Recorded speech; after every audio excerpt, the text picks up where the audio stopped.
Welcome to CrossFit Alliance Unleashed podcast, where we discuss health and fitness, mindset and business with your host, Coach Lloyd. Don't forget to follow us on Instagram at Alliance Unleashed, where we post updates and teasers on our upcoming guests and podcasts.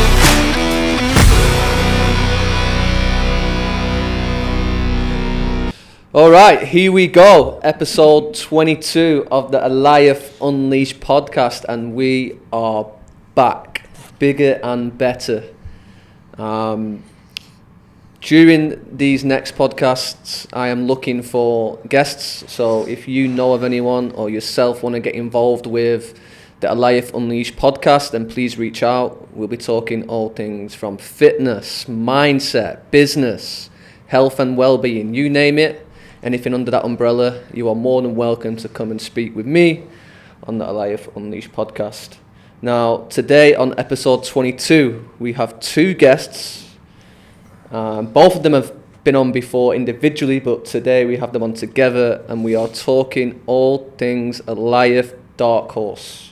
We are all representing the t-shirts, and we're just here to have a good conversation and let people understand what Darkhorse is, what we offer, and the rest of it.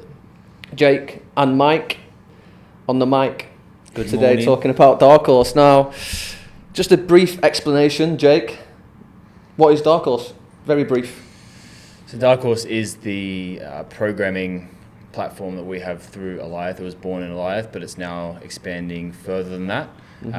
And ranges all the way from class programming to people looking to compete, people looking to just get better in the gym, and we have different levels of that. So I'll try and keep it short. I mean, we're obviously going to get into Darkhorse a lot more, going to delve deeper. That's what Darkhorse is, but who is it for, Mike? Who is Darkhorse aimed at? And to be honest, Darkhorse is aimed at pretty much everyone, as we've got different levels and different platforms to our Darkhorse programming. So obviously we've got our Darkhorse mainline stuff that we use in our class programming for anyone that obviously wants to come in, keep themselves fit, keep things varied. We've got our Darkhorse Plus line that gives those people in the classes that want to just do that little bit extra, focus on a couple of things that they want to get better at in their spare time. And then we've got our new Darkhorse Compete programming that is aimed at people that obviously want to compete in the near and obviously distant future at sort of their RX elite level. So there's a bit more volume to the programming, and it's a bit more specific to their needs. Beautiful. Yeah, so we'll just delve straight into, those little extras and, the little pathways that you have as Darkhorse a little later on. But before we, dig into that, let's just rewind a little bit, all right? And this is when you was around, Mikey, so we'll go to you because Jake, I don't think, was born at the time Darkhorse was up and running. But I was in kindergarten. Yeah, like, when did Darkhorse start initially? And again, was it like the sort of same idea that we have now with regards to Darkhorse?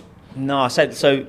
I mean, Darkhorse originally was, I think around before, pre-COVID era, and I think that's probably what sort of stunted it in its, in its growth, in its pathway, and then, probably back then we weren't looking at like where's it going to go? How far is it going to go? Is it just going to stay within the gym? Is it going to be anything, expanded? And again, I wasn't full time at the time within the gym, so I can't give like a perfect description of what the goal was at that point, but I know it was sort of like pre-COVID with a couple of coaches that obviously used to work at the gym. And then obviously after COVID, when we were sort of restarting, as it were, as everyone was, the idea was to restart Darkhorse again. And I know that Minal was approached to get it up and running, and he approached me and asked if I wanted to jump on board and help start to grow it within the gym to start with, and, with the idea to grow it further in the future. So once we got that up and running after COVID, that's where things started just to develop nice and slowly, and get that sort of snowball effect as we start to build it. Yeah, I do remember just post COVID when I come onto Alliance full time as well. I sort of remember just having those Friday throwdowns where, you know, people would get together, so-called athletes or, you know, people that would take CrossFit a little bit more seriously, and we'd create some sort of little community down at the gym on a Friday. I know, Jake, you'd be there as well. You wasn't working for Life at the time, but you'd come down, you'd train with everyone. Was that the idea, just to get like a little community going and, you know, have these, I don't know, what do you call them, Friday throwdowns or I think Darkhorse diaries or whatever it was? I think that was the premise to begin with. I think the idea was to, obviously, you know, CrossFit as a whole is the whole thing behind it is obviously the community that we can build. And Life has a good community anyway to start with. So I think we wanted to obviously reach out and start to involve other athletes, other gyms, just people in general that wanted to come down and just maybe do a throwdown that's slightly harder than usual, and obviously have that competitive element with people around them to compete. So obviously we had the Friday throwdowns, and originally as well we actually did some Darkhorse experience training days. I think we probably did about 2 or 3 to begin with, and that was just to get the, you know, the word out, as it were, and get people that weren't part of the gym as well to come in and obviously see what we had to offer. Those sort of training days that we had, how important is it to sort of get those like-minded people together, Jake, and like get people to train together in that sort of environment? How important is it with regards to Darkhorse and building a community and building something for the future? Yeah, I think it's definitely important to have a good sense of community as well. Like, coming from my point of view, obviously, like you guys said, I wasn't really around at those times before COVID or even straight away post-COVID. So what kind of drew me to Eliath was more the community aspect of it. Like, obviously I was lucky enough to come in, I was always training in open gym, so I was training with you coaches and stuff, and that sort of then bled into training with a few more of the members and just being around the community for a long time. And I think that's why when I did come on board, it was quite easy to sort of blend into that community because I was already felt welcome, you know. And I think community is a big part of CrossFit. And at the end of the day, programming is programming, but I believe that we have a really strong community inside of Eliath, and that's what we're trying to grow into Darkhorse as well. And a lot of the time, you talk to people and they come to the gym, the programming's good, the gym's good, but it's always for the community. For sure. Whether that's the coaches or the members that are involved or both. I think that's super important. That's what keeps people accountable. That's what makes people want to get better. They see the people around them getting better, and it sort of snowballs in a positive effect. So I think community is super important in that aspect. And if we can keep nurturing that through Darkhorse and expand that outside of Eliath, then that's a win. So how do we plan on doing that then? Because obviously community is so important, especially when you see Darkhorse as a business, whatever it might be. Like, any sort of business would thrive if it's got its own sort of community. So how do you two aim to, create a bigger and better, nationwide community? Like, what are the ideas? To go back to the Darkhorse experience, we've obviously just kicked that off again. We had our first one a couple of weeks ago, and the idea through that is, again, to sort of expand out to local athletes, local members of other gyms that want to, do something on a weekend, train a bit harder, train against like-minded people of similar abilities. It's going to just push them that a little bit further. So we had our first sort of elite Darkhorse experience a couple of weeks ago. We're going to be running some sort of intermediate / masters weekends as well. So we obviously want to sort of bridge the gap between class and elite. And no one's saying that obviously we're elite straight away, but we want to work up to that level. So obviously inviting people to these training days gives us a great opportunity to showcase our kind of programming, what we have to offer, even things like, the equipment that we've got at the gym to use. So even if that means that someone doesn't necessarily join the gym, but they want to come and do a couple of open gym sessions every now and then and be part of the community, like you say, like on the old Friday throwdowns, that's a win for us as well, because it allows them to come and be a part of the community that's there. So I think the Darkhorse experience is a great way to begin with, to reach out to outside the gym, and then obviously our online programming is the. I think sorry to cut you off, Mike. I think the Darkhorse experience stuff has been really good as like a tangible day to like bring everyone together. I think from my point of view with the Darkhorse programming, we've always had a strong class programming and strong foundation of a class program, but then we always kind of steered away from like taking people further. Yeah, we have the Darkhorse Plus, help people get a bit better, but we were kind of a little bit, I guess, timid, for lack of a better word, to go to that competitive stage. So once people got to the stage where they were one of the best in the class or whatever, they would go and get individual programming or extras programming from, start following a different program, or whether it was from me or an online program somewhere else. So that's where we sort of decided to create that compete element as well. So now we can look after people, whether they want to get extra help for stuff they just want to improve on, whether they want to compete or not, or they want to go down the competitive route. Yeah. Nurturing that community and not just being like, okay, well, like we only have classes, and that's where, like Mikey said, we want to bridge the gap between the elite and the classes. So the way that our programming works, for people that don't know, some element of the class every day will be across all programs. So like the mainline class is called mainline for a reason. Like if there's back squats in that class, that may also be on the compete track as well. So people that are on compete, whether they're physically here, they can come and do a class and still jump into a physical community. But then people that aren't can still be a part of the community online.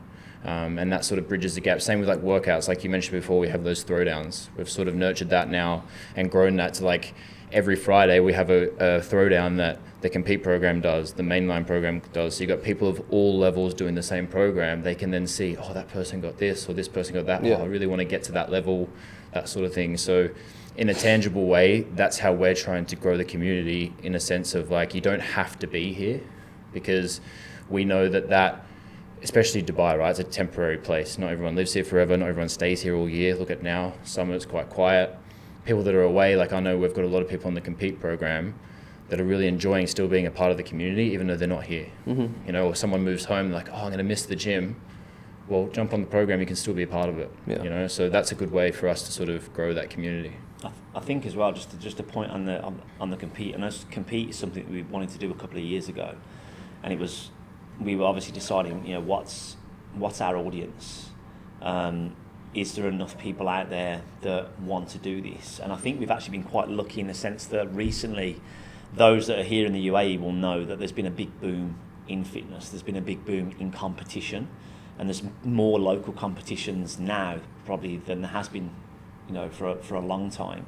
Obviously, there's different events that come around, and that's given us the scope to be able to put compete in place, because there are more and more people now that want to compete at these competitions, and they do the intermediate one the first time they do the comp, but then the next one they're like, oh, I want to do the RX, I want to do the elite. So they need to then bridge that gap between the intermediate and the RX level, and obviously that's where we're able now to be able to put something in place to say, right, if you want to compete at this level, this is the route that we want you to go down, because we cater for all the movement standards that you need to go. I think as well on that, like you see a lot of the time, well, I've experienced a lot in gyms and stuff, you see once people decide they want to be a bit competitive, it's like they separate themselves and become their own little like compete group, right? And it kind of becomes a bit of like oh damn, I have to be really good to be a part of that, which is, look, it can be true sometimes, but we believe that you're never too good to do the basics and do the class or do parts of the class. So, and we also want to show people that are doing the class and might think to themselves, oh, I'd really like to be able to compete at that level, or I'd like to be able to throw down with people like that there's not much difference between those two people. They're just putting a bit more time in, they've put a bit more experience, but it's more inclusive because they're like, oh, they're doing the same workout as me, but instead of doing pull-ups, they're doing muscle-ups. Yeah. You know, so it still gives them a sense of like, oh, they're not just better than us. It's like they're still one of us, you know, just a little bit higher level. So we've got, like, when it comes to Darkhorse, obviously, Darkhorse mainline, which is programmed by Darkhorse team. You've got a couple of pathways, right? So you've got just the class, which is fine. If you want to come in, get your workout done in an hour and leave, by all means, you can do that. We have Darkhorse Plus, which would offer a certain amount of extras, which you can go over very shortly. And then obviously we've just launched DHC, which is the compete side of things. Yeah. You know, what's the difference between this Plus and compete, and how would people know which one to join? Like, you know, you might have someone listening now who think that they might want to do compete, but the extras might just be enough for them. So what's the difference between Darkhorse Plus, Darkhorse Compete, And how do people establish which one they do? So for me, I think the best way I explain it to people is Darkhorse Plus. If you're not looking to be competitive, or say you are looking to be competitive but you're not quite at that level yet, and you still need to develop a lot of the foundational skills and movements of CrossFit, for example, muscle-ups, toes-to bar, snatch technique, clean technique, that sort of thing. Plus is going to be more for you if you have a little bit less time to commit to that as well. So say you've got 60 to 90 minutes a day, you might do the class and then half an hour or so of extras work from Plus. Yeah, let's just go on to the extras. Just tell people that might not know exactly, what is this Darkhorse Plus? What are the extras? Like, how does it work? So pretty much when you sign up to Darkhorse Plus, you get access to all of the extras. The extras that we keep talking about and summarizing are, you have hybrid, which is more like high rocks training. You have run club, which is running extras. You've got engine, which is going to help you develop your fitness. So it's like longer domains, shorter domains, that sort of thing. You have swim, if you're looking to get better at swim stuff. Gymnastics development, so that's usually picking one or two movements, focusing on those movements. You've got accessory work, which then also complements the class work you're doing. So for example, you do squats, you might do some lower body stuff. Then you've got barbell, and barbell is more of the technique side of things on the Olympic lifts. Right. So I mean, that's a lot of extras. yeah, it's a lot. So what are you expecting people to do with those extras? So that's the thing, like what I usually tell people when you have conversation with people or people that are interested in joining or getting onto extras, or a lot of it comes organically, right? Like I know I have a lot of conversations in the gym of, oh, I want to get better at toes-to bar. It's like, okay, well, have you looked at the extra stuff? Oh, what's that? And then explain to them, look, it's 2 sessions a week, 20 to 30 minutes. Do you have 20 to 30 minutes extra on top of a class a week to do? Yeah, of course. Lead them onto that. Obviously, like you said, there's a lot. So when people sign up, it's good for us to sort of give them a bit of direction, because they see every day there's multiple extras things. They're like, damn, do I have to do all of this? I'm gonna be here for like 3 hours. But if they know, okay, I'm signing up to do the accessory work that Lloyd writes and it's gonna help me get a bit stronger, every time there's accessory, you might chat to them and be like, look, Mondays, Wednesdays and Fridays, I want you to do the accessory work that's on there. Tuesdays and Thursdays, just do the class. Yeah. And they need to have some sort of direction with that. For sure. And that's on us as coaches to help them navigate that. Yeah.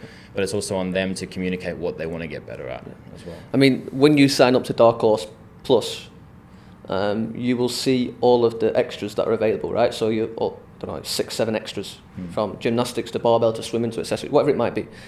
How many of these plus/extras can people, play around with and juggle with? Can they just choose one and then focus on that? So if, let's say it's gymnastics, are they just, told to focus on just the gymnastics, or can they choose a bit of engine and a bit of gymnastics? I think that it depends. Again, it depends on their level to begin with. So, if it's someone that's sort of new to the gymnastics element and they want to do their toes to bar, then the idea would be for them to put that priority first. They would focus on that gymnastics, and then if they had a little bit of extra time throughout the week and they just wanted to get an extra sweat session in and do an engine, then they could. And again, that's up to the conversation that you could have when we direct them through to the Darkhorse Plus stage.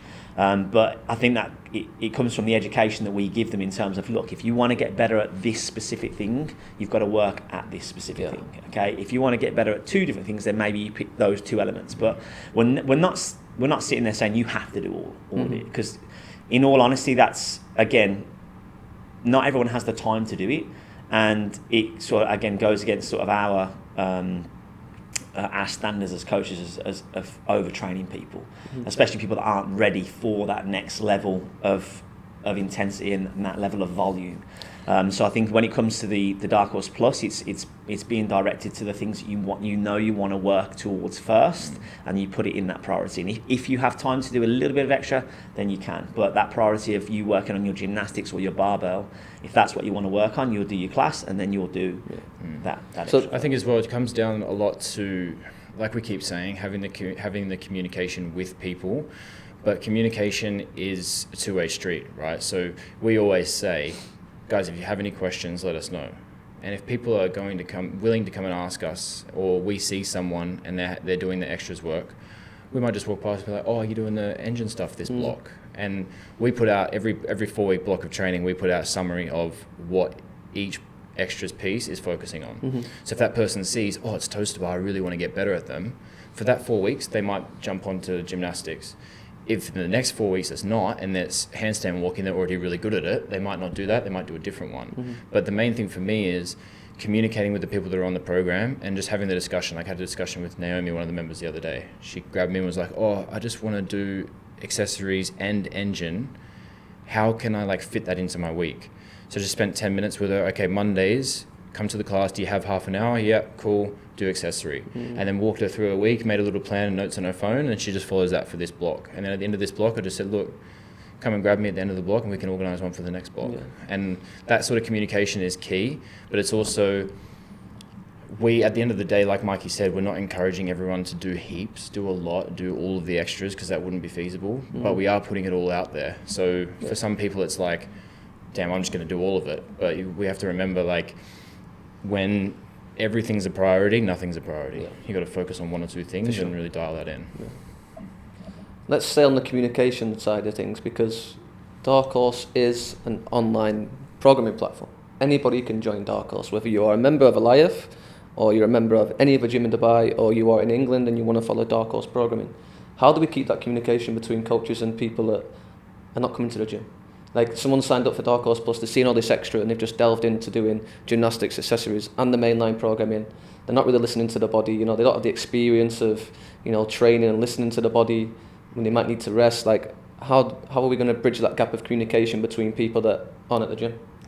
I think, obviously, two things, obviously communication being both ways. We obviously need people to be able to ask us questions. Obviously we're at hand, I won't say 24/7 because of obviously time frames, but obviously we've always got our phones, throughout the day. If they want to message us, on Instagram, or they want to message the Darkhorse Instagram and ask a question, then at least one of us will get back, relatively quickly. But then also, especially with the Darkhorse Plus, it's all through the WhatsApp app, where you've got the water cooler, which is obviously a little chat section. And obviously a lot of the time people do ask questions on there about the workout.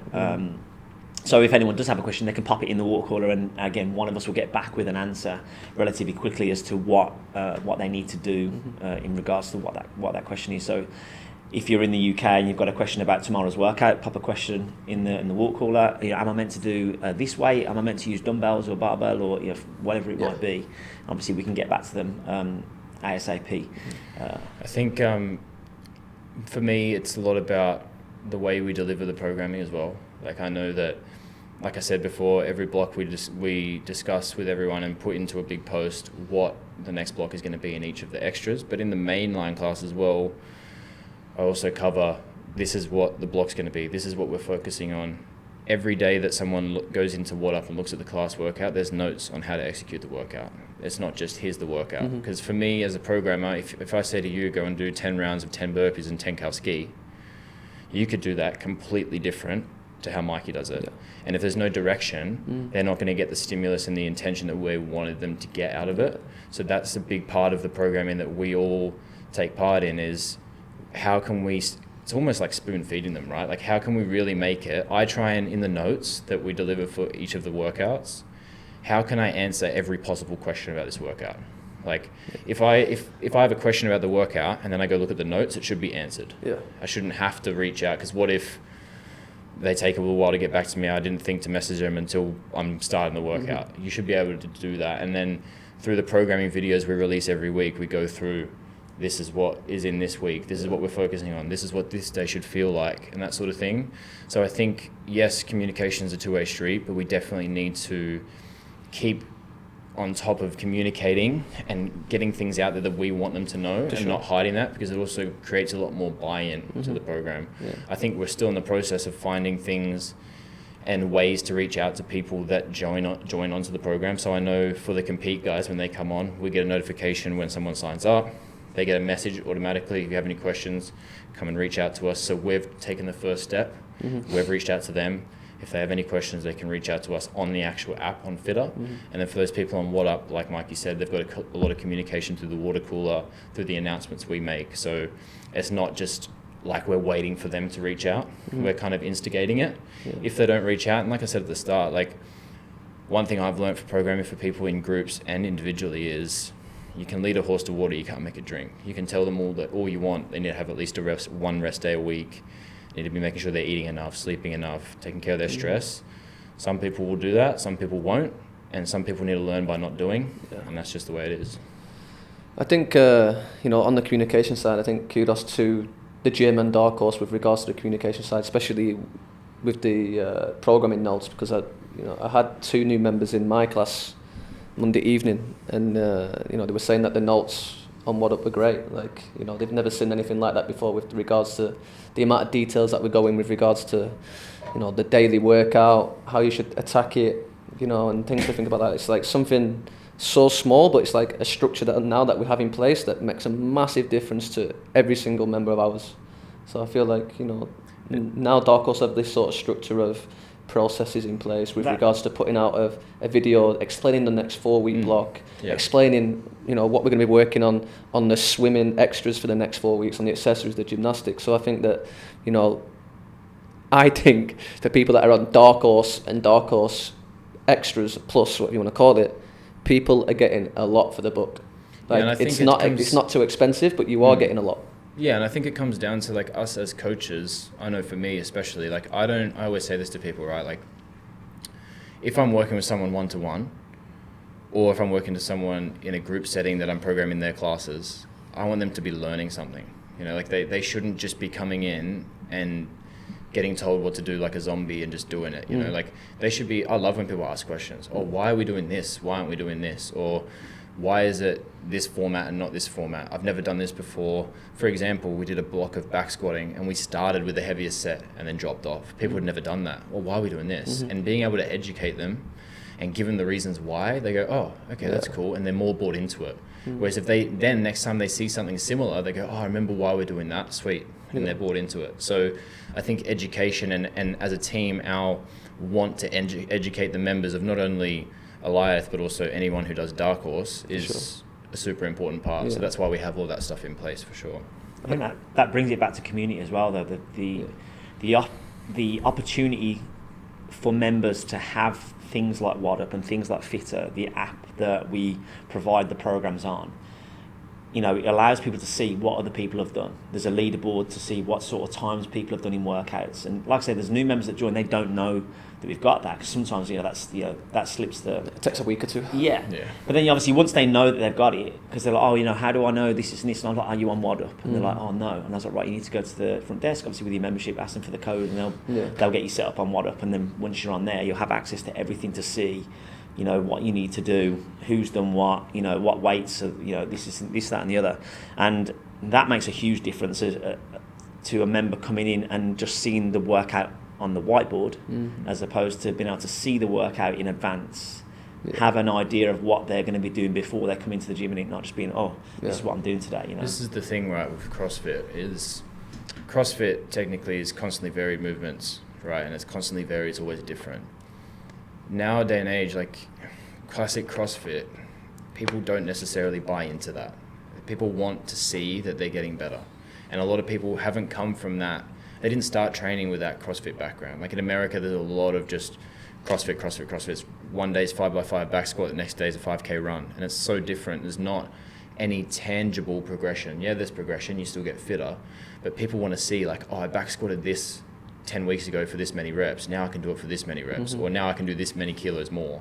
And giving people the education behind that, but then also still providing a lot of variance in the workouts. And then the way we obviously do it, for people that don't know, is like I said before, every 4 weeks we change it up, and it's different. Like not every Monday for the rest of your life you're going to back squat, and that's because that's not CrossFit. No. But we want to have that gap, bridge that gap between super structured and super varied, and sort of have that like structured variety kind of sense. And then the more people are bought into that, like Mikey's saying, the more it grows the community. Someone new comes in, when do I take a rest day? I really like all that. This is when I do it because I want to focus more on this. And they talk to each other about it, so it's cool.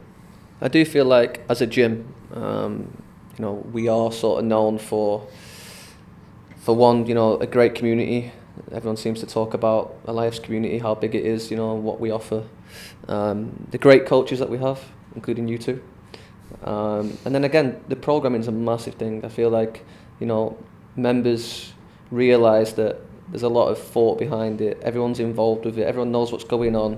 They're getting these explanation videos. All these little things that, add up, make a huge difference to a member's experience in the gym. And I feel like Alive do really well with regards to stuff like that. So yeah, we just got to keep that going, haven't we? Yeah, I think it's important to recognise as well, like a lot of people that do programming, and there's a lot of programming that's out there in the space is very like, this is our way, this is how we do it, this is how it is, you know. Whereas I know myself as a programmer, you got to be open-minded. If you think you know everything, that's about anything in life, right? Yeah, exactly. And that's what I think the members enjoy, is where usually I like to experiment. I like to try different things for the classes and stuff. Sometimes people enjoy them, sometimes people don't. But I think that's a lot of the reason why people are bought into it too, is because they can see the passion that we have as a team for it, and they appreciate that. It's not just like a workout thrown together, because anyone can write a workout, but programming is different to writing workouts. Correct, it's an art, right? So we've got Darkhorse Plus, which basically have all these extras, and that is basically aimed for anyone. Anyone can sort of jump onto Darkhorse, follow our mainline class wherever you are in the world, and then also have, you know, these extras to follow. Done, easy enough. Now we've just launched DHC, Darkhorse Compete. That isn't for everyone. So people that are listening, they might want to give this Compete a go. They're not sure if it's for them. Who are we welcoming on to DHC? Who's it for exactly? Who can come and sign up for Darkhorse Compete? Well, I think we'll both say a similar answer here. It is that next step on, that next level on of people that have pretty much mastered the basics. They've got the fundamentals of all the gymnastic movements. They might not necessarily have them, you know, at full capacity. So, you know, if someone can do a ring muscle up, then obviously they can do a ring muscle up. We're not saying that they can do 10 straight away, but they have the capacity to do a muscle up, which means that they have the movement to progress. So Compete really is those that are ready for that next step, that want to do more, that have the time to do more, and obviously are wanting to compete at that sort of RX/elite level at competition within the UAE, within the Middle East, within anywhere really. Anyone can be a dark horse. Okay, that's plus or compete. But I think we've got sort of like a standards a list that you sort of need to tick off. Once you've ticked off all those boxes, that means you're sort of eligible, as it were, to sign up for Compete. Is this available for people to see, or is it online somewhere, or are you just going to be communicating with people? Like, can you do this? So when they sign up to Darkhorse Compete, you've got two options, and this is important to recognise for people as well. Is either the generic program itself, or you can have that program semi-individualised for you. Right, just explain the difference between the two. So what's a generic program for people? Generic program is just the program that we write as Compete, and we're assuming that people that are signing up to that program can cover all of the movements in CrossFit. They can do ring muscle ups, they can handstand walk, they can snatch, they can clean, they can jerk. So when we write that, we have progressions in there to improve those things, but you need to be able to do them. So for someone who doesn't have those movements, they are going to lean more towards the semi-individualized, or go back to more of a plus format where they can develop those movements. So when you sign up, like I said, you choose semi-individualized or Compete. A lot of those people that are on Compete and they are on the generic one, they may say, okay, I can't do ring muscle ups. They reach out. On that program, the generic program, we also have options for people that cannot do ring muscle ups. They just do the primer, they'll do some extras work that's building the foundation, but it's not necessarily going to unlock the movement. It's going to help them build confidence in it and get more exposure to it. But the difference between the two is, if you want specific help for those things, or you want, for example, I can't do ring muscle ups, but I can do everything else. I'm going to semi-individualize your ring muscle up work based on you. So for example, you don't use your hips, or you're struggling to get a decent backswing, or whatever it is. We discover that as a coach, get video from the person, talk to the person. Okay. When they come on to semi-individualized, they get sent a questionnaire. That questionnaire covers all the movements, what they want to work on the most. We get that back. We have a consultation with them, and then we then explain to them how we're going to semi-individualize their programming. They're still a part of the community, because at least half of their training days is still going to be what's on the generic program, but the other half, or the other couple of pieces, may be individualized to them. And that's where we are trying to make it a bit more of a individualized approach while still keeping the community of it. So for me, it's more about keeping the community rather than separating people and being like, you just need to come over here and do this. You can still do, like for me, 2 years ago, I couldn't do rig muscle ups. Like I was still doing elite programming, you know? So like Mikey said, it's for anyone and anyone can jump on it, but that's on us. If they're coming to us for programming and we see their results, because we can see the results of people in the program, and we see, oh, this person's not doing this, but they're doing everything else. We then reach out to that person. Hey, how are you going with this sort of stuff? Are you struggling with it? We notice your results aren't in there, whatever it is. And that comes back to the communication we were talking about before. They may then say, yeah, actually, I really want to get some help for that. Cool. Jump onto semi-individualized. We can help you out with that. Program your day a bit more specific to you. Yeah. So you might have a decent athlete, can do more or less 95% of all movements in CrossFit. You know, they're pretty strong. They can do the gymnastics. They're pretty fit. These people can still go into semi-individualized, right? So they're going to follow the Darkhorse Compete sort of program, but they're just going to have extra work to do, whether that's, you know, working on their weaknesses, whether people would see that as a weakness or not. I guess it's up to you guys to pinpoint what they're not so strong at and work on them more so be specific around certain things, but also in conjunction with the Darkhorse Compete. Yeah. So you don't have to be, you know, aiming to do something or get better at something to be semi-individualized. You could just literally want a coach to, you know, educate you and push in the right direction, keep you accountable. So it can be literally for anyone. Yeah, and I know for for example, for all of my semi-individualized guys, they all have things that they're working on. And the way that it's individualized to them is, like I said, obviously the pieces, for example, rig muscle ups, they can't do them. We're going to individualize a piece for them to get them better at it, increase their capacity. But then also in the workout for the day, say that person's really good on machines but they struggle with barbell movements. The workout's echo bike and power snatches. I might tell them to go more aggressive on the power snatches, pull back the echo bike a little bit, make the focus more about the snatches, just give them a little bit more direction. Yeah. And tailor the notes that we give to the class for them. Okay, you're really good at echo bike.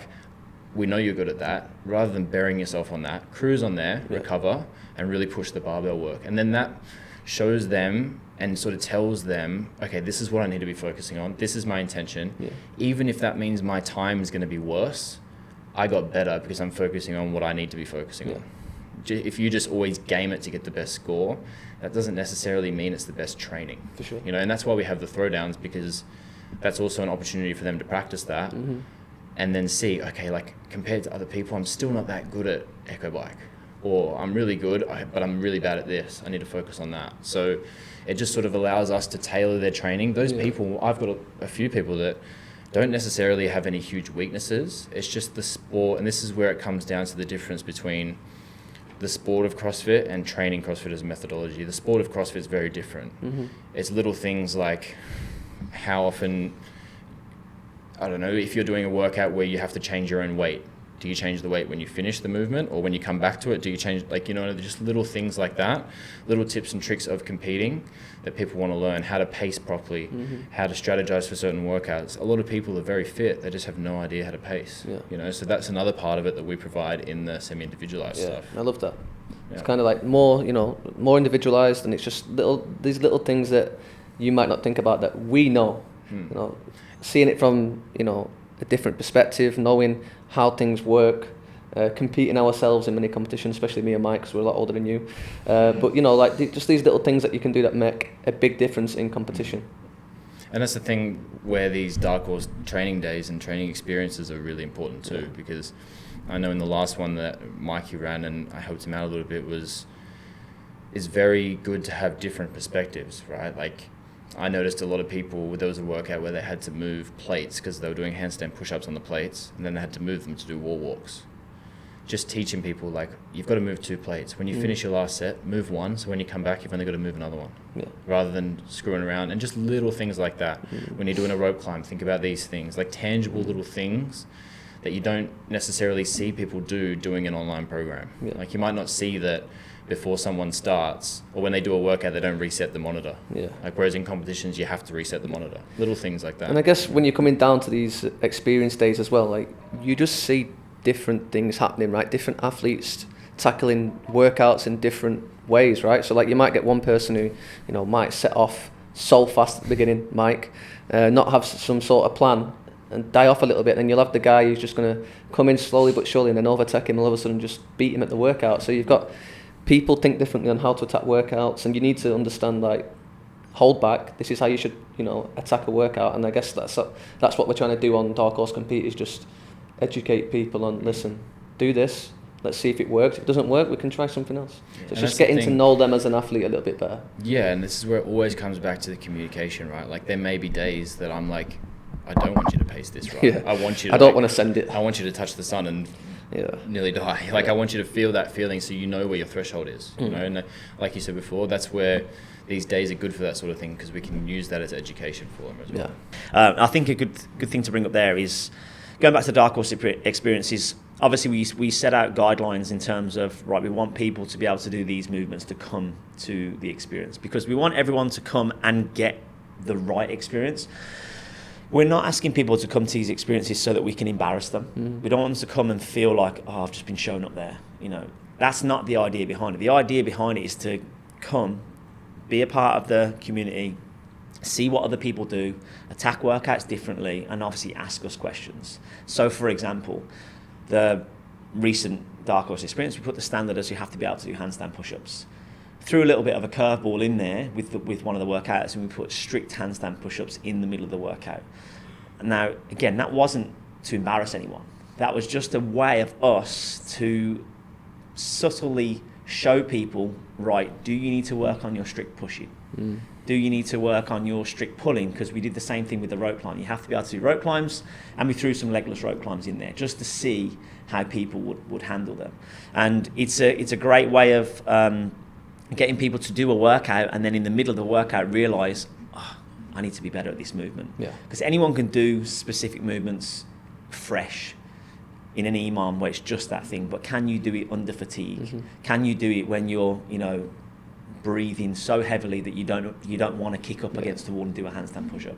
And I think that's what the experiences for us are about, is to give people that competitive experience against like-minded people, where it's not under the stress of an actual competition. It's still in a friendly environment where we can give feedback there and then and say, right, if you need to work on this is the route we'd like you to take. I feel like that's important with regards to your experiences and people coming. Obviously, 90% of it you are going to enjoy, but then leave a little bit humbled as well. Whether that's from athletes who are stronger than you, fitter than you, better than gymnastics at you, or whether it's just because you've just realised that you can't do strict handstand push-ups after you've just done so many calories on the ski. So I feel like it's good for the athletes to learn, like, we could always get, and that's again I guess that's why CrossFit's so addictive and there's so many people doing it, is because we can get better all the time, no matter how long you've been doing it for. Well, that's everyone gets that every year if they do CrossFit. The Open as well. When they do the Open, they get that once a year. But then it's that once a year, and then they let it for a month. They're like, I'm gonna get my double unders, and then they forget about it. Then the next Open comes around, the double unders, and they still can't do them. So that's why we're trying to, like Mikey said, expose people to these things, so that it kind of exposes them and it shows them, like, okay, I actually need to put in the work. And we had a good conversation with the guys that came to the last experience of, look, guys, like, I know a lot of people got, pretty much everyone, no matter what the level, we had semi-finals level athletes there, and they still got humbled, just because you're at a high level of competition doesn't mean you don't get humbled. But for sure, it isn't a bad thing, and it's not a mistake or it's not a negative thing unless you don't learn from it, unless you don't take it of like, okay, maybe I need to just work on my strict handstand push-ups once a week, and that's what we're trying to educate them on. Love it. So we've got Darkhorse, boom, Alliance mainline programming. We've got your spin-offs. We've got Darkhorse Extras Plus, whatever you might want to call it. It's Darkhorse Plus with extras. We've got Darkhorse Compete, which are for these guys who take things a little bit more seriously and aim to compete in competitions around Dubai or wherever it might be.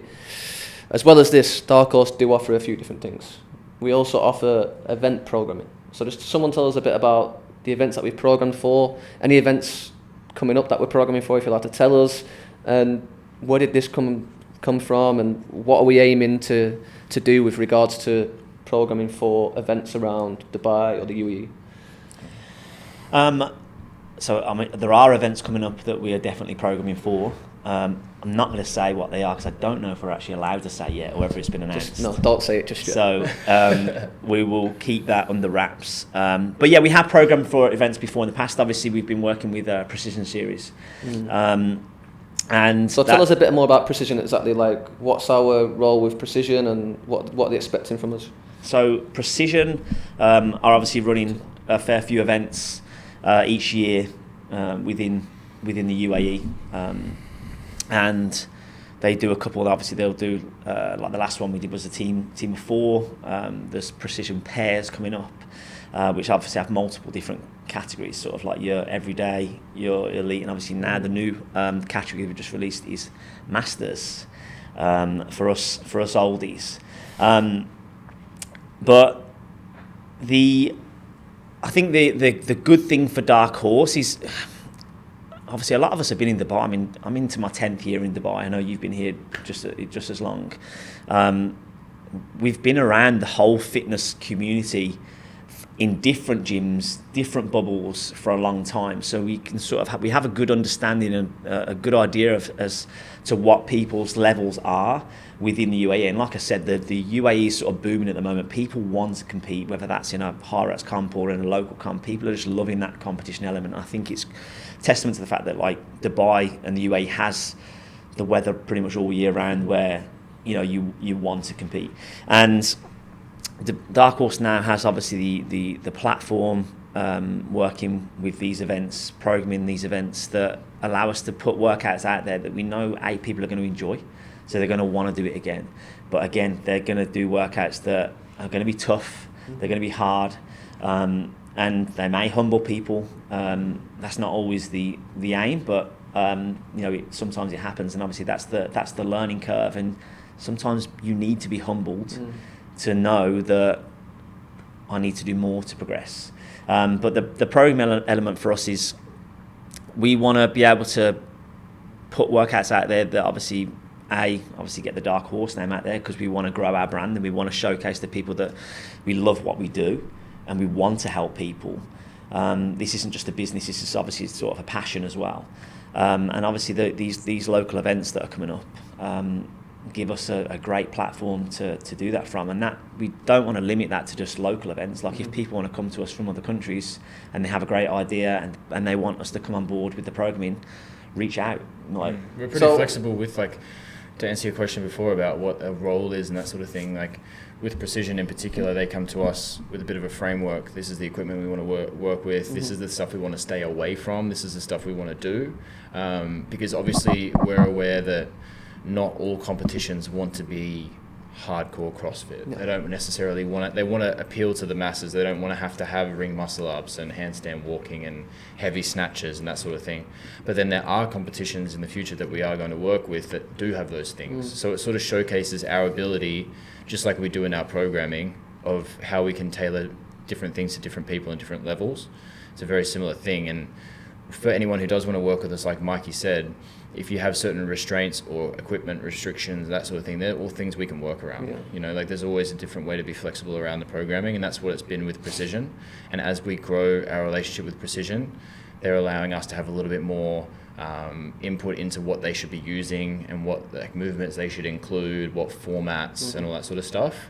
But I think, like Mikey said, with these opportunities coming up in the near future, it allows us to sort of expand our horizons a bit and program a few different things. And it doesn't always have to be super hard CrossFit. Yeah. Well, why are these companies reaching out to Darkhorse? Or why would events now reach out to Darkhorse, CrossFit Alliance, and be like, you program for this event? Why would people do that? Why are people doing it?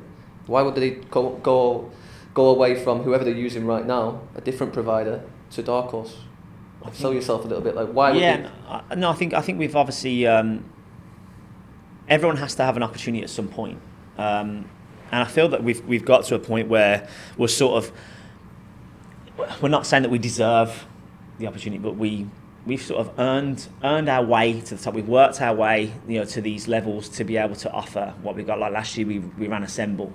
I know there were people that came to that competition that have been to multiple competitions before, including semi-finals ran by CrossFit, and they said that that's literally one of the best ran competitions we've ever been to. Programming was great, timing was great, etc. So it's sort of like a reputation that we've built from that. We've obviously ran our heat wave events where we have hundreds of people in the gym, and we manage to, obviously sometimes we call it organised chaos, but we get it done. Everyone enjoys themselves, love the workout, manage it well and safely. We've obviously ran the previous precision event with teams of 4. And we also obviously run all our in-house throwdowns as well, that we get a lot of social media output out there for people to see, and they can see what we're showcasing. But I also think that if you look at the people that are behind the programming, whether that's just mainline, whether that's Darkhorse Plus, or whether that's Compete, we've all got a lot of experience between us. I've been in the fitness industry now nearly 20 years. I'm nearly 37, and I started competing from a very young age in a different sport, and was around strength and conditioning at a very young age, and I got to work with loads of teams and stuff when I was younger. But then if you actually look at our CrossFit experience, there's a number of us within our team that we've qualified for semi-finals multiple times with teams. We've had, at one point I think we had 3 teams from our gym qualified for semi-finals at the CrossFit Games. Jake obviously qualified semi-finals individual this year. I think we qualified 3 years in a row, semi-finals for teams. So we've got that experience of doing the workouts that are put out there to qualify. So we're showcasing we know how to do them, and we've also been to these top level competitions, competed there, seen how they're run, seen the programming that's on offer there. And not only that as well, like I said, especially myself and Jake, we have a passion for programming. We love seeing what programming comes out. We love seeing what comes out at the CrossFit Games, the local competitions. We listen to multiple podcasts about programming because it's just something that we enjoy. And I think we've managed to put ourselves out there and showcase that, and that's why people have put their trust in us to go forward. I think to reiterate that, it's the passion that people see for it and the enjoyment that the members in that have as well. And from the outside looking in, don't get me wrong, I know that Alliance could look, and Darkhorse can look like a bit intimidating for some people, and it can be a bit like, oh, I don't know about that. But then as soon as people experience it, this is why we try and hold these experience days. We try and hold these competitions and stuff, and we're trying to get our name out there a bit more, because from my perspective, I just want more people to do it so they can experience it. And for us, we try and really portray our passion for programming, for coaching. Not all of us in the Darkhorse team are necessarily huge nerds about programming like myself and Mikey. There's still care there, and there's still passion there. And the fact that every single member gets a great experience from every single coach is super important, and that then snowballs. It's like word of mouth, right? I think it's grown more organically than anything, and I think that's the best way to grow. We haven't necessarily just been selling ourselves like salesmen. It's been more so like we're doing it through actions, and people, whether they're doing the class, they're loving it, and then they go, oh, well, if Darkhorse is programming, it's going to be fun, cool, I'm going to do it. Or they get their friends to come and do it from another gym and that sort of thing. And then I think that combined with, it's not like we have all this elite level stuff like Mikey just listed off, we've qualified for this, we've done this, this and this, and then that's all we do. It's like, yeah, but we still look after the people just starting out. So I think we do a good job of bridging that gap. And I know for me, it's not just about being a competitor and being an athlete. If I can't share that with people and I can't help people get to that level, then what's the point of doing it? It's everyone forgets the next year who qualified for what, who comes in what place. So if you can help people get better, they're going to remember that more, and people are going to appreciate that a lot more. I know the support I got going into semi-finals this year wasn't necessarily because I'm a good athlete. It was because I help people and I put myself out there to help. In you, right? Yeah, exactly. And there's a lot of athletes out there that don't get that kind of support because they don't have that community around them. Not necessarily their fault, but if we can nurture that community, growth only comes from it for us and for them. On the note of getting as many people as possible to experience Darkhorse and what we offer, our programming, on that note, as a company as well, we do and we are offering affiliate programming.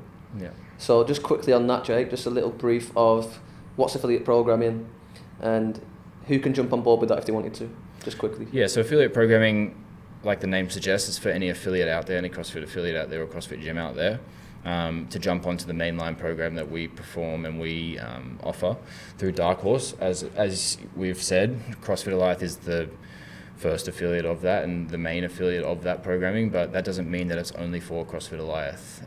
If we can get people to jump in, and people are in another country, in another part of the UAE, in another part of Dubai, and they want to get involved in that community, then that is something that we do offer. We offer full programming from Monday to Sunday, all programming included, including the notes for all the programming, the videos, everything like that. And it's also an extension of our community. So like we've said before, people that have been a part of the gym and then they leave or they move somewhere else or whatever it is, and they're in a gym somewhere. I know, for example, one of our members was in the UK. He was talking to one of the owners in the gym he goes to there, and they was asking questions about the programming and want to possibly be coming on as part of another affiliate that we have. And it's more of an extension of our community. Then for us, it's something that we're passionate about, because we don't only get to impact the people that we have at Alliance. Yeah. We get to impact the people we have around the world in different affiliates and stuff like that. Not only like, oh cool, we've got a few different people around the world on Compete, that's great, which it is. We would love to grow that more to we've got a couple gyms around the world, that we can impact in all different corners of the world. And then, you're going to the UK and you want to keep doing the program, well, this gym's an affiliate, why don't you go there? And it sort of grows that. So that's something that we're trying to put out there a little bit more now. I think a lot of people didn't know that we do that. So obviously if there is any interest out there, please do reach out. We're more than happy to help. With that comes a bit of coaching for the coaches as well on how to deliver it and that sort of thing. Have a call with us once a month, go through the programming for the next block, all that sort of thing. Again, back to the communication that we always harp on about, that will happen between us as a programming team and their coaching team to deliver it in the right way as well. Love it. And to finish off with, we'll look at Darkhorse future. I've not really, recently I've been sat at home watching sort of podcasts myself of these, businessmen, Gymshark, for example, and all these little companies that have gone from zero to billions/millions in God knows how many years. But it got me thinking about Darkhorse as, a company itself, what we offer, and the future. We are doing so well at the minute, and it can go. Who knows where it can go in 2, 3, 4, 5 years' time? Have you boys had any thoughts of, what the future looks like? Where do you see it going? What's the long-term vision / goals of Darkhorse as a business that might not just offer programming, but might offer a lot more other things? Possibilities are endless, I guess, aren't they? There's plenty of things that you can dream about, and just because you dream about it doesn't mean that they can't come true, as it were. And I think that obviously we want to continue to grow the Darkhorse brand. We want to continue to grow our online programming, and that's not just the Compete, that's the Darkhorse Plus. We want to get as many people on there as possible, build our community, make the community as big as it possibly can, and sort of spread our message really of, like I say, anyone can be a Darkhorse. And I think sometimes that's the best thing when you go into a competition and people don't necessarily know about you and you perform, and then everyone's like, oh my God, who's that? Yeah. Where they come from? And that's sort of that's a kind of, something I always envision is having people do Darkhorse that people, and then they'll go to a competition and they'll do really well, and then they'll say, let's say the event win, get a little interview. I've been following Darkhorse program, and then it gets the name out there. But I think that we want to continue with the Darkhorse experiences, try and then run them multiple times a year for like I say, multiple different level categories, as it were, and include everyone. We're not just trying to push it towards the Compete, because for us to push towards the Compete, there's still a way we can push it towards people that are on that intermediate level and trying to take that next step, because we do cater for everyone. But yeah, anything like even things like Darkhorse merchandise, anything like that, getting that out there, building a brand in terms of things that people can wear, so they're like, oh, what's that shirt? And then they say, oh, Darkhorse, what's Darkhorse? And then it just, like I say, it's sort of a snowball effect there. Being involved in as many competitions, programming from that element, sort of getting our name out there, building the reputation, putting on good events, making sure people enjoy them, and wanting them to come back. And then, maybe even, hosting our own event, branching out building the community that big that we need another facility. There's a lot. I think for me it's like I try not to look too far into like I want to do this and this, because for me it's like all of these opportunities we've had, like take Compete as an example and Plus as an example, we were just getting so much need and desire for people to I want to work on this, I want to train, like I've got 90 minutes to 2 hours a day, can you help me with this and this, and it sort of snowballs into these opportunities, right? And for me, when I came on board for the programming to help with the programming of the mainline classes, it's like I want to make sure that was my only priority at the time. I just want to make sure that is the best it can be. Okay, sweet, that's running like a well-oiled machine. What else can we do? And just keep doing that, and the demand that comes up from different people is something that we need to continue to listen to, and we need to continue to take on board, because that helps us grow, it helps them grow, which is going to be a two-way street, and it's going to benefit everyone. Yeah. So I think going forward, obviously, like Mikey said, there's endless opportunities that he's listed off, and these are all things that we'd love to be a part of. If the desire is there and the demand's there for us and the want is there, then we want to go down those routes. We want to help as many people as we can. And I know as a coach, that's my goal, is I want to help as many people as I can while I'm coaching. There's no rush. No, there's no rush. I think it's to provide good quality service, right? Exactly. Like quality before quantity. And like you said, like people, Darkhorse Compete just happened because people are literally asking for it. We provide a service that people need and want, and that's it. So this is a thing that separates us as well, though. I feel, and I'll kind of finish with this, is like anyone can write a program. I look, you could rush through and write a Compete program and write a class program and write all these extras. They might not be that good, but you've got them all. But if they're good and that people see that there's intention behind them, there's notes in each one of them, there's care factor from the coaches, that's what separates us from the rest, is not just, we're just another program, and the people that experience that, this is why we offer trials to all of our programs, because as soon as someone experiences that, it's very rare that they don't want to keep going, so that's why we kind of we try and get our passion across through communication, like we've said a million times, so that people can experience that. And like Mikey said, there's no rush. If it grows fast, it goes fast. If it takes its time, it takes its time. It's got to be organic, right? I think that's what's helped us along the way so far, though, is the fact that everything that has happened has been quite organically. We haven't tried to push something. Yeah. We haven't tried to jump in the deep waters before we're ready for it. We've built it like sort of brick by brick, and now we're at that point where we've built a good wall, and now we've got to see what's I feel like what we've built has good structure to it as well, which is very important. It's not just like off the cuff. This is what we're doing. Like there's thought behind it. There's a lot of people spent a lot of time. Every time someone gets asked a question, we know the answer, and that's the most important thing for me as a programmer. Is if someone comes up to Mikey and goes, "Why are we doing cluster sets for back squats?" He can be like, "Whoa, in the last block we did this, and this. It's carrying on," and it's like, "Oh, damn, these guys actually know what they're talking about." Well, you did sort of answer my last question of what makes us different, but we're going to end with a question again, probably for both of you. But we keep saying everyone can be a dark horse, but to you, Mike, what is a dark horse? I think to me, a dark horse is someone finding something inside of them that they didn't know was there. So, coming into a sport like CrossFit where there is so much to work on, like I say, a lot of people come into this sport and they get addicted to it. And that to me is where the dark horse comes from, because anyone can come into a sport and not realise they're good at something. And then they pick it up and they enjoy it, they enjoy the process, they follow the guidance that is there, and they can actually improve and get better and better. But I think Jake is a great example of that, in terms of he came into CrossFit, and I think it's safe to say that he was bitten by the bug of CrossFit, and he wanted to get better, and he put the effort in. And like he says, he couldn't do ring muscle-ups 2 years ago, and now if you ask him what his max is, it's double figures. It's a set, 20. Is it 20 reps? 20. Now we do 20 reps unbroken, and but that's testament to the work that he's put in. And I think obviously being a dark horse and people not realising about it, you don't have to be big and brash about everything. You don't have to show off.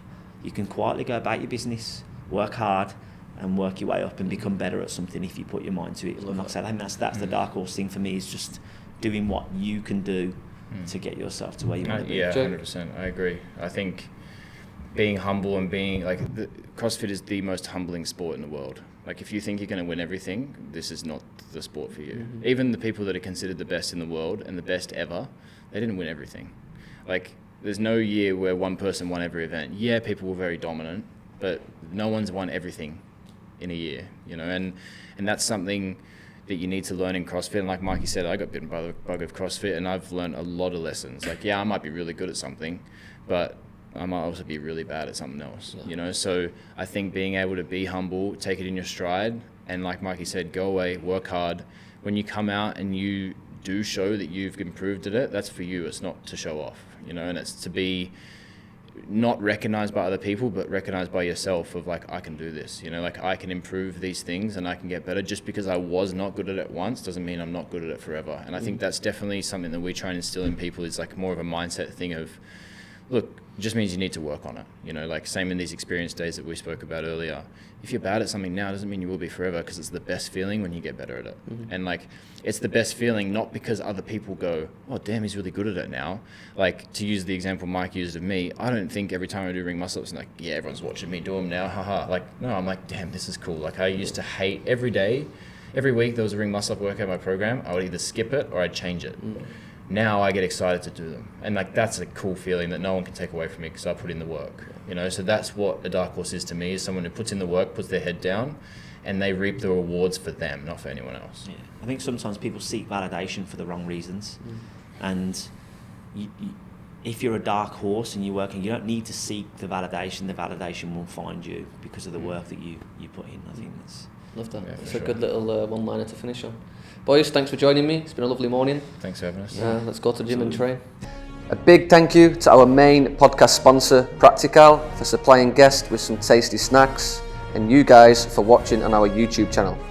Please subscribe and let us know what you think by dropping a message in the comment section below.